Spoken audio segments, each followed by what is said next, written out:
yo soy Isabel Pérez. Yo soy Daniela Barrera y esta es la historia del pan.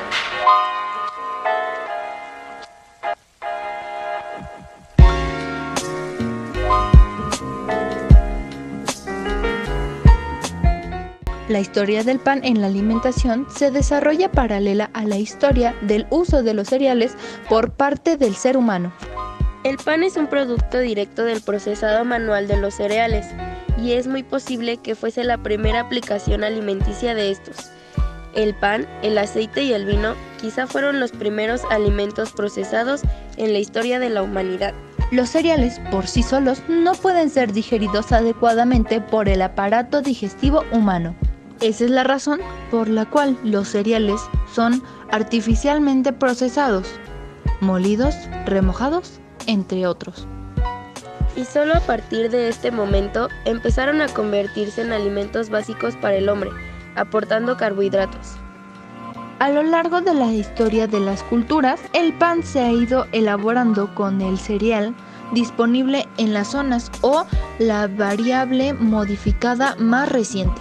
Algunos trabajos de investigación afirman que el ser humano empezó a cocinar los cereales antes que a elaborar el pan. En un principio, en el pueblo romano se restringe la elaboración del pan. Preferían alimentarse de gachas y papillas. El pan se consideraba por el pueblo como algo ajeno, nada alcanzable. Solo aparecía en las comidas de los señores pudientes. En el año 30 a.C., Roma cuenta con más de 300 panaderías dirigidas por profesionales calificados griegos.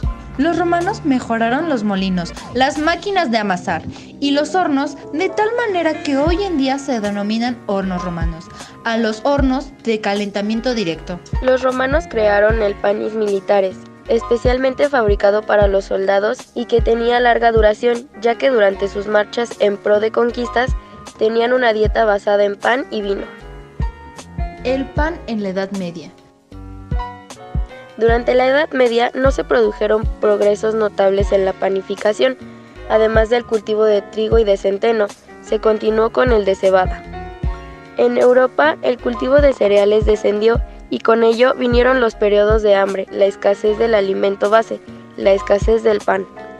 En muchos lugares de Europa, los monasterios se convirtieron en los principales productores de pan. El pan blanco, en esta época, seguía siendo signo de prestigio social, solo accesible para clase rica y pudiente. El pan en España. Es introducido por los celtíberos en el siglo III a.C., por lo que ya se conocía cuando llegaron los romanos a la península.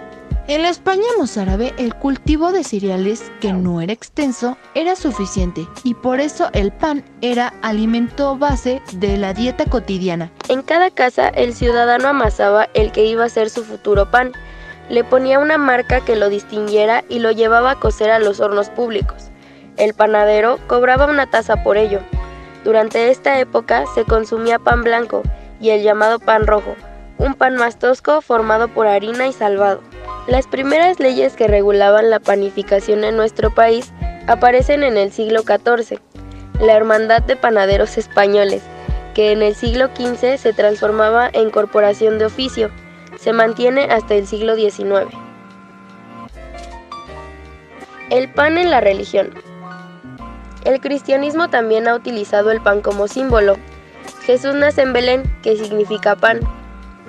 El pan fue el alimento de la última cena. El pan también se ha dado dotes de efectos benditos y milagrosos en muchos lugares de España, para la curación de enfermedades o para ahuyentar malos espíritus. Historia del pan en México. En México, la historia del pan está ligada a la conquista española. Ellos, los españoles, fueron los que nos trajeron el trigo y sus procesos para transformarlo en alimento. El trigo se sembró por primera vez en un solario, perteneciente a Hernán Cortés. En 1524 se inició la producción y transformación del trigo criollo en pan. Al principio, los hornos y amasajios eran familiares, pero poco a poco se fueron convirtiendo en empresas productoras para el consumo de la población en general. Los panes que se vendían al pueblo, es decir, los panes corrientes, se encontraban en las pulperías. Las pulperías fueron en toda Hispanoamérica el antecedente de nuestras actuales misceláneas. Aparte de la venta en panadería y pulperías, las mujeres indígenas eran las encargadas de vender los panes en plazas y mercados. A fines del siglo XVIII llegan a México los primeros maestros europeos de panadería y pastelería, franceses e italianos, que establecen las primeras negociaciones semejantes a las europeas, talleres donde el jefe de la familia es el maestro y sus hijos los pupilos. En aquellos tiempos se amasaba con duernos, ya sea a mano o con los pies, y solamente se hacía pan blanco.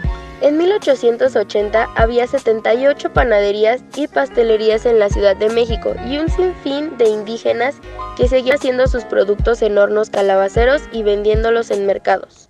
Ya para el siglo XX, los habitantes de la ciudad contaban con afamadas panaderías, como la Vasconia, que aún existe en nuestra capital. Hasta 1922, la panadería en México se caracterizó por la preponderancia del pan blanco en los anaqueles de los expendios.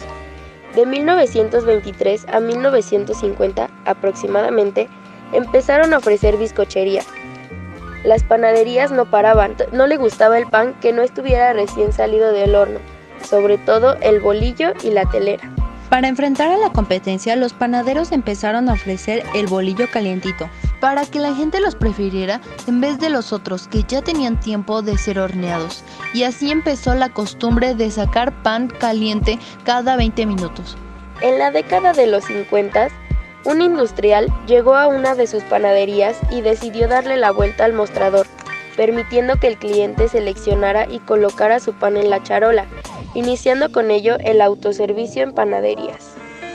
El cambio de despacho al autoservicio mejoró las ventas a las panaderías.